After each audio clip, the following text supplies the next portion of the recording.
اعوذ باللہ من الشیطان الرجیم بسم اللہ الرحمن الرحیم ان الذین کفروا وصدوا عن سبیل اللہ قد ضلوا ضلالا بعیدا ان الذین کفروا وظلموا لم یکن اللہ لیغفر لهم ولا لیہدیہم طریقا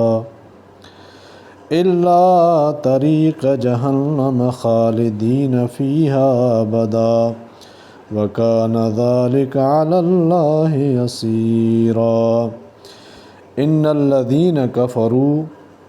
جو لوگ منکر ہیں، وصدوا عن سبیل اللہ، اور خدائی دین سے مانے ہوتے ہیں، قد ضلوا ضلالا بعیدا، بڑی دور کی گمراہی میں جا پڑے ہیں۔ ان الذین کفروا، بلا شبہ جو لوگ منکر ہیں، وظلموا لم یکن اللہ، اور دوسروں کا بھی نقصان کر رہے ہیں، لم یکن اللہ لیغفر لہم، اللہ تعالیٰ ان کی کبھی نہ بخشیں گے، اللہ تعالیٰ ان کو کبھی نہیں بخشیں گے، ولا لیہدیہم طریقا، اور نہ ان کو سوائے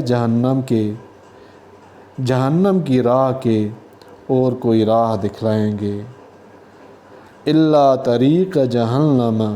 خالدین فیہا ابدا، اس طرح پر کہ اس میں ہمیشہ ہمیشہ رہا کریں گے، وکان ذلک علی اللہ یسیرا، اور اللہ تعالیٰ کے نزدیک یہ سزا معمولی بات ہے۔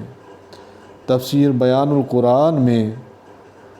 فرمایا گیا، اوپر یہود کے شبہ کا جو کہ نبوت محمدیہ کے متعلق تھا، جواب اور نبوت کا اس بات مع وعید منکرین نہایت بلاغت اور وضوح سے مذکور ہو چکا، آگے عام خطاب سے نبوت کا وجوب فرماتے ہیں۔ وآخر دعوانا ان الحمد للہ رب العالمین۔